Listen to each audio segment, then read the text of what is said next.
ബാംഗ്ലൂരിലെ ഏറ്റവും തിരക്കേറിയ ഒരിടത്താണ് നമ്മളിപ്പോൾ എത്തിയിരിക്കുന്നത്. ഇത് ശിവജി നഗർ. ഇവിടെയുള്ള ഒരു ഐതിഹാസികമായ ഒരു ബസിലിക്കയെക്കുറിച്ചുള്ള വിവരങ്ങളാണ്, വിശേഷങ്ങളാണ് ഇന്ന് ചർച്ച് വ്ളോഗിൽ നമ്മൾ കാണാൻ പോകുന്നത്. കർണാടകയിലെ തന്നെ ഏറ്റവും പഴക്കം ചെന്ന ഒരു ദേവാലയം, ഒരു ബസിലിക്ക, അതാണ് Saint Mary's basilica Shivaji Nagar. ഇവിടെയുള്ള പരിശുദ്ധ അമ്മയുടെ അത്ഭുത രൂപം, വിവിധ പേരുകളിൽ അറിയപ്പെടുന്ന പരിശുദ്ധ അമ്മ, അതോടൊപ്പം തന്നെ ചരിത്രവും വിശ്വാസവും ഇഴചേർന്ന് നിൽക്കുന്ന ഈ ഒരു പുണ്യഭൂമിയുടെ വിശേഷങ്ങൾ നമുക്ക് ഇന്നത്തെ ഈ ഒരു ചർച്ച് വ്ളോഗിൽ കാണാം.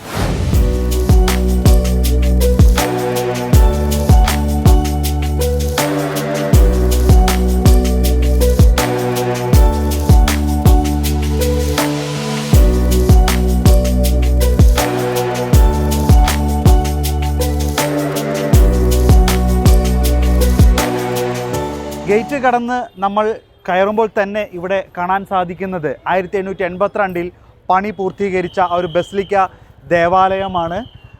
അവർ ലേഡി ഓഫ് ഗുഡ് ഹെൽത്ത് എന്ന മാതാവിൻ്റെ നാമധേയത്തിലാണ് ഈ ഒരു ദേവാലയം പണി കഴിപ്പിച്ചിട്ടുള്ളത്. ദേവാലയത്തിൻ്റെ തൊട്ട് സൈഡിൽ തന്നെ ഒരു ചാപ്പൽ നമുക്ക് കാണാൻ സാധിക്കും. അവിടെയാണ് ഈ ഒരു ദേവാലയത്തെ ഇത്രമാത്രം തീർത്ഥാടന കേന്ദ്രമാക്കി മാറ്റിയ അത്ഭുത മാതാവിൻ്റെ രൂപം അവിടെയാണ് സ്ഥിതി ചെയ്യുന്നത്.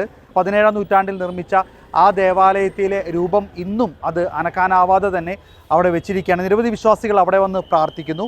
ആ ഒരു ചാപ്പലിന് തൊട്ട് പിന്നിലായിട്ടൊരു ഒരു രൂപം, മാതാവിൻ്റെ രൂപം, അവിടെയും നിരവധി വിശ്വാസികൾ തിരിയും അതുപോലെ തന്നെ പൂവുമായിട്ട് വന്ന് പ്രാർത്ഥിച്ച് പൂ മാതാവിൻ്റെ സന്നിധിയിൽ വയ്ക്കുന്നു. ചാപ്പലിലെ ആ ഒരു വലിയ സാരി ഉടുപ്പിച്ചുകൊണ്ട് ഭാരതീയ സ്റ്റൈലിലാണ് പരിശുദ്ധ അമ്മയെ അവിടെ നാം കാണാൻ സാധിക്കുക. അതുകൊണ്ട് തന്നെ പട്ടുസാരികൾ അവിടെ വരുന്നവർ മാതാവിന് കാഴ്ചയായിട്ട് സമർപ്പിക്കുകയും ചെയ്യുന്നുണ്ട്.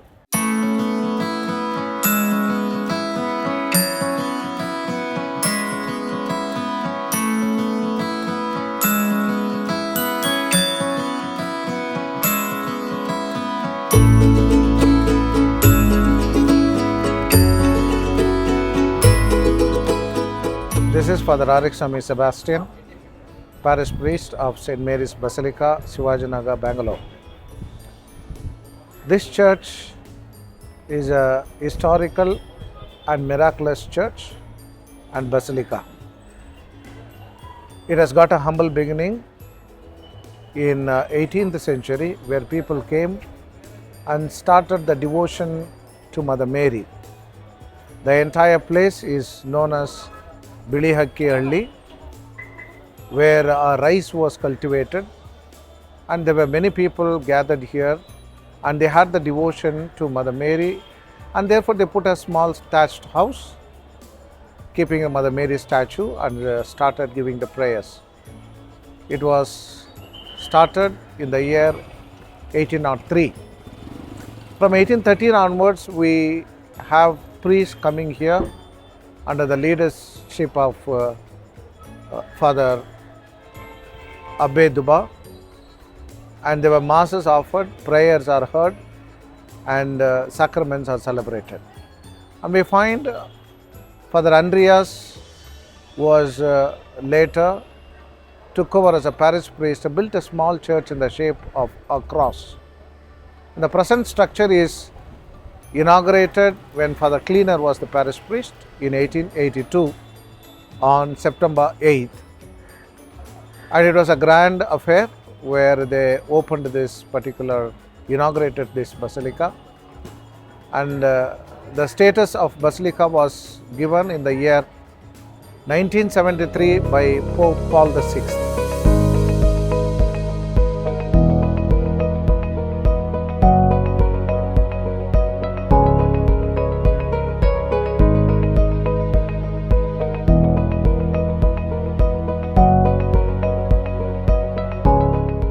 ഈ ഒരു പള്ളി അങ്കണത്തിൻ്റെ അകത്തേക്ക് നമ്മൾ പ്രവേശിക്കുമ്പോൾ തന്നെ ഇവിടുത്തെ പ്രധാന നേർച്ചയെ നമുക്ക് ഇവിടെ സൈഡിൽ കാണാൻ സാധിക്കും. തിരി, എനിക്കൊന്ന് 2 തിരിയാണ്. ആ തിരിയിൽ പൂ ചുറ്റിക്കൊണ്ടാണ് ഇവിടെ നേർച്ചയായിട്ട് നൽകുന്നത്. അത് നമ്മൾ അവിടെയുള്ള ഒരു അത്ഭുത മാതാവിൻ്റെ അടുത്ത് കൊണ്ടുപോയി നിന്ന് പ്രാർത്ഥിച്ച് ആ ഒരു തിരി അവിടെ നിൽക്കുന്നവർ കൊടുക്കുമ്പോൾ അത് മാതാവിൻ്റെ സന്നിധിയിലേക്ക് അവർ എത്തിക്കുന്നു. നിരവധി അത്ഭുതങ്ങളാണ് ഇത്തരത്തിൽ പ്രാർത്ഥിക്കുന്നതിലൂടെ ഇവിടുത്തെ വിശ്വാസികൾക്ക് ലഭിക്കുന്നത് എന്നാണ് ഇവിടെയുള്ള ആളുകൾ നമ്മളോട് പറയുന്നത്.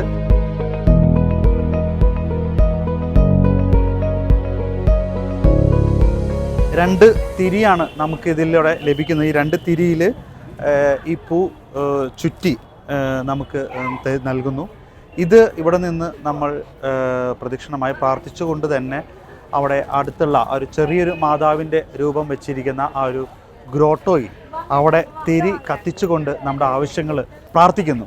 ആ പ്രാർത്ഥിക്കുന്ന ആവശ്യങ്ങളെല്ലാം പരിശുദ്ധ അമ്മ നമുക്ക് നിറവേറ്റി തരും.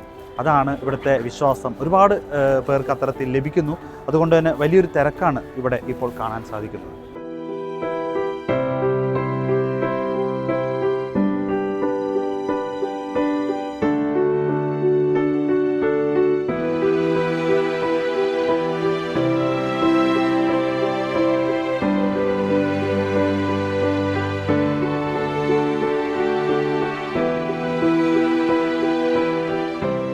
പരിശുദ്ധ അമ്മയുടെ രണ്ട് പ്രധാനപ്പെട്ട അത്ഭുത രൂപങ്ങളാണ് ഈ ഒരു ബസിലിക്ക ദേവാലയത്തിൽ ഉള്ളത്. ഇപ്പോൾ എൻ്റെ പുറകിൽ കണ്ട ഞാനിപ്പോൾ നേരത്തെ പ്രാർത്ഥിച്ച ആ പരിശുദ്ധ അമ്മയുടെ രൂപം 1832 അന്നുണ്ടായിരുന്ന ആ ഒരു കാണിക്കമാത ദേവാലയത്തിലുണ്ടായിരുന്ന രൂപമാണ്. പിന്നീട് ഇവിടെ നടന്ന വലിയൊരു വർഗീയ കലാപത്തിൽ ആ ദേവാലയം നശിപ്പിക്കപ്പെട്ടു. പക്ഷേ അന്ന് ഈ പരിശുദ്ധ അമ്മയുടെ ഒരു കുഞ്ഞു രൂപം അൾത്താരയിലുണ്ടായിരുന്നു. ആ രൂപത്തെ ആക്രമിക്കാൻ വന്ന ആളുകൾക്ക് ആ രൂപത്തെ തൊട്ടപ്പോഴേക്കും അവരുടെ കണ്ണുകൾ അന്ധമായി, കാഴ്ചശക്തി അവർക്ക് നഷ്ടമായി എന്നതാണ്. തുടർന്ന് അവർക്ക് ആ ദേവാലയത്തിൽ നിന്ന് രക്ഷപ്പെടുവാൻ പോലും സാധിക്കാത്ത തരത്തിൽ മാറി. അങ്ങനെ വലിയൊരു അത്ഭുതം സംഭവിച്ച ഒരു രൂപമാണ്. ആ രൂപം ഇപ്പോഴും ഈ ഒരു ദേവാലയത്തിൽ ഒരു ഗ്രോട്ടോയിൽ അത് മനോഹരമായി വെച്ചിരിക്കുന്നു. ഒരുപാട് വിശ്വാസികളാണ് തിരിയും ആ പൂക്കളുമായി ഇവിടെ വന്ന് പ്രാർത്ഥിച്ച് പരിശുദ്ധ അമ്മയുടെ അത്ഭുത രൂപത്തിൽ ആ പൂക്കൾ തൊട്ട് അതിൽ നിന്ന് അനുഗ്രഹം പ്രാപിച്ചു പോകുന്നത്. മറ്റൊന്ന്, രണ്ടാമത്തെ പരിശുദ്ധ അമ്മയുടെ രൂപം. രണ്ടാമത്തെ രൂപമാണ് തൊട്ടപ്പുറത്ത് ചാപ്പലിൽ സ്ഥിതി ചെയ്യുന്നത്. അത് കുറച്ചുകൂടി വലിയ രൂപമാണ്. അതാണ് അടുത്ത അത്ഭുതം.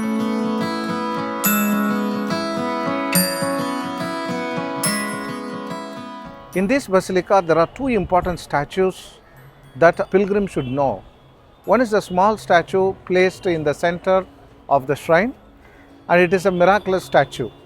In 1834, there was a small riot in this place, and the miscreants wants the statues to be completely destroyed. But then Mother Mary worked wonders and miracle, and all those who came to destroy the statue were blinded, and therefore they were afraid to touch the statue. So that is why we retain the statue, and all the faithful who walk into the church, they go to the miraculous statue, the small in size, and they offer their prayers.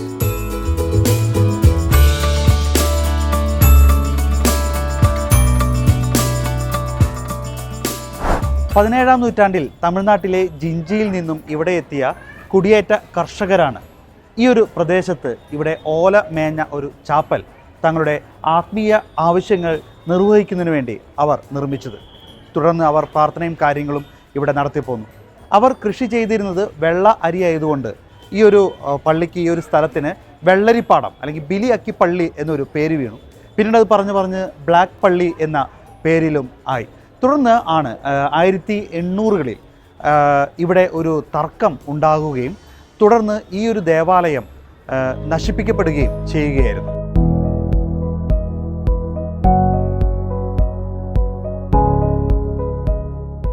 ഈ ഒരു cent Mary's ബസിലിക്കയിലെ അത്ഭുത മാതാവിൻ്റെ രൂപമാണ് ഇവിടെ നമ്മൾക്ക് കാണാൻ സാധിക്കുന്നത്. ഈ ഒരു മാതാവിൻ്റെ അത്ഭുതത്തിൻ്റെ പിന്നിൽ വരുന്ന ചരിത്രം എങ്ങനെയാണ്? 1832 ആ ഒരു സമയത്ത് ഒരു വർഗീയ കലാപം വരികയും ആ കലാപത്തിൻ്റെ ഭാഗമായി ഈ ഒരു ദേവാലയം അവിടെ നശിപ്പിക്കപ്പെടുകയും ചെയ്തു. തുടർന്ന് 1832 പുതിയൊരു ദേവാലയം പണിയുകയും ആ ദേവാലയത്തിലേക്ക് ആ പഴയ അൾത്താരയിലെ ഈ കാണുന്ന മാതാവിൻ്റെ രൂപം അവിടെ നിന്ന് മാറ്റുവാൻ ശ്രമിച്ചു. എന്നാൽ അന്ന് അത് അവിടുത്തെ തൊഴിലാളികൾക്ക് ആ മാതാവിൻ്റെ രൂപം ഒരു ഇഞ്ച് പോലും അവിടെ നിന്ന് അനക്കാനായിട്ട് സാധിച്ചില്ല.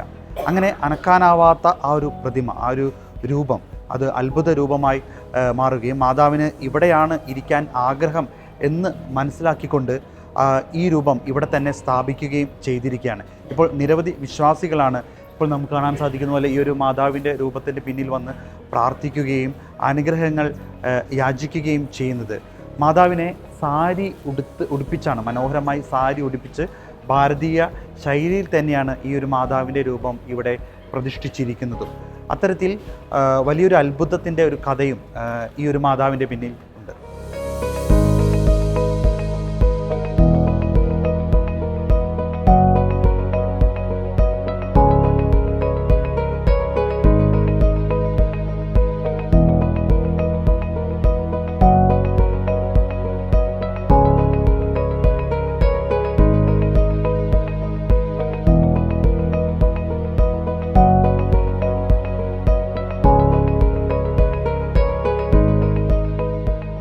ബാംഗ്ലൂരുകാർക്ക് അല്ലെങ്കിൽ പ്രത്യേകിച്ചൊരു ശിവജി നഗറിലെ നാനാജാതി മതസ്ഥർക്ക് ഈ പരിശുദ്ധ അമ്മയോടുള്ള ഭക്തി ഇത്രമേൽ കൂടാൻ കാരണം 1898 ഈ ഒരു പ്രദേശത്ത് മുഴുവൻ വലിയ രീതിയിലുള്ള പ്ലേഗ് ബാധിച്ചു, നിരവധി പേര് മരിച്ചു. ഈ ഒരു സമയത്ത് ഇവിടെയുള്ള നാനാജാതി മതസ്ഥർ, മുസ്ലിംസും ഹിന്ദുക്കളും ക്രൈസ്തവരുമെല്ലാം സഹായത്തിനായിട്ട് പരിശുദ്ധ അമ്മയുടെ സന്നിധിയിലേക്ക് ഓടി വന്നു. അവർ മാതാവിനോട് പ്രാർത്ഥിച്ചവരെല്ലാവരും തന്നെ ഈ പ്ലേഗിൽ നിന്ന് മുക്തി നേടി എന്നതാണ് ചരിത്രം. ഇതിനെ തുടർന്ന് ഇവിടെയുള്ള ആളുകൾ ഈ മാതാവിനെ പ്ലേഗ് മാരിയമ്മ എന്നും ആരോഗ്യ മാതാവും എന്ന് വിളിക്കാൻ തുടങ്ങി.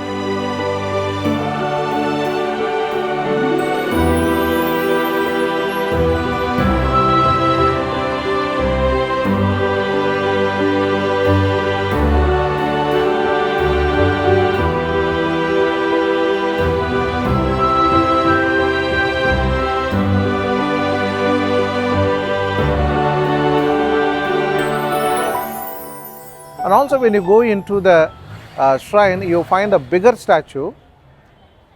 It has got also a little bit of thing to be noted.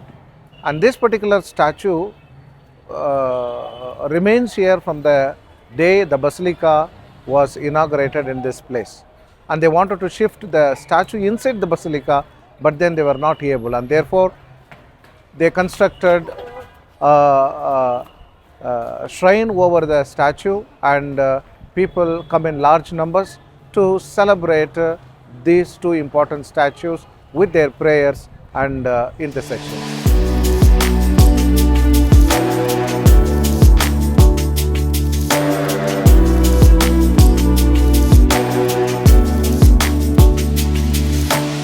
ആയിരത്തി 1832 വർഗീയ കലാപത്തിൽ പഴയ പള്ളി നശിപ്പിക്കപ്പെട്ടതിനെ തുടർന്ന് ഫാദർ എല്ലി ക്ലീനറുടെ നേതൃത്വത്തിൽ 1875 നമ്മളിന്ന് കാണുന്ന തരത്തിലുള്ള വലിയ മനോഹരമായ ഗംഭീരമായ ഈ ഒരു ദേവാലയം പണിയാൻ ആരംഭിച്ചത്. തുടർന്ന് 1882 ഈ ഒരു ദേവാലയത്തിൻ്റെ ആശീർവാദ കർമ്മം നടന്നു. അത് നടന്നത് സെപ്റ്റംബർ 8 മാതാവിൻ്റെ തിരുനാൾ ദിവസമാണ് ഈ ഒരു ദേവാലയം ബസിലിക്ക പള്ളി ആശീർവദിക്കപ്പെട്ടത്. തുടർന്ന് 150 വർഷങ്ങൾ, ഏകദേശം 150 അടിയോളം ഉയരമുള്ള വലിയ ഗോപുരങ്ങളും വീതിയുള്ള തൂണുകളും മനോഹരമായ യൂറോപ്യൻ ഗോതിക് സ്റ്റൈലും ഈ ഒരു ദേവാലയത്തിൻ്റെ മനോഹാരിത അത് വളരെയധികം കൂട്ടുകയാണ്.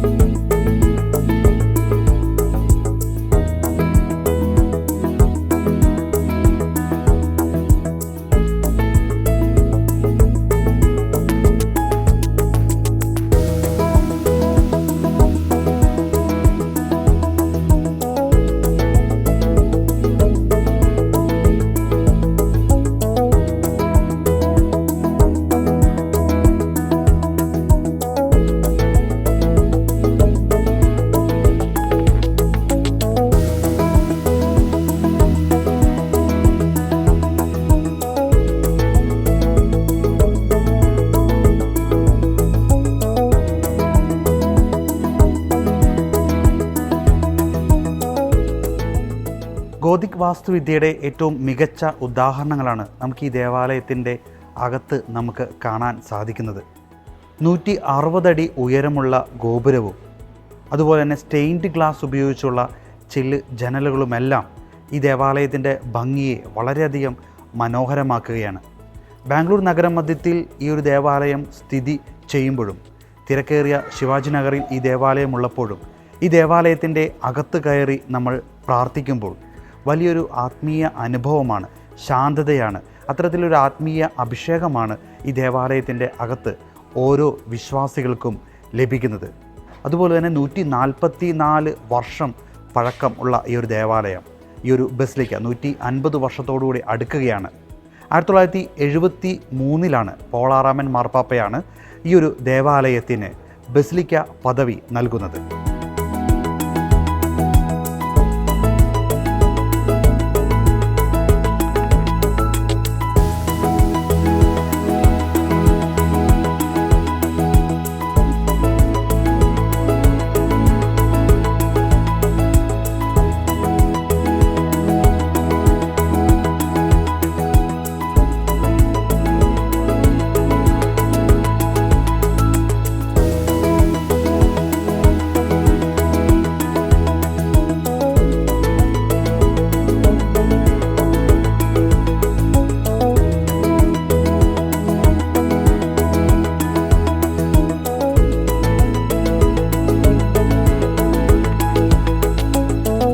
The original name of this basilica was Kanike Mada Koil, but then now we have the name Our Lady of Good Health, Arogya Mata Basilica, and therefore we celebrate the feast of Mother Mary, birthday of Mother Mary on September 8th, where we have 9 days of novena, 9 days of Lageisting, and we find lakhs of people walking into this particular basilica with prayers and devotion. And we find every corner of this particular city, people come and offer their prayers. Not only Catholics, the congregation always is filled with people belonging to other faith, namely Hindus, Muslims, Christians, Catholic, and so on. The celebration of Mother Mary's birthday is a grand affair in the city of Bangalore, especially at St. Mary's Basilica, Shivaji Nagar.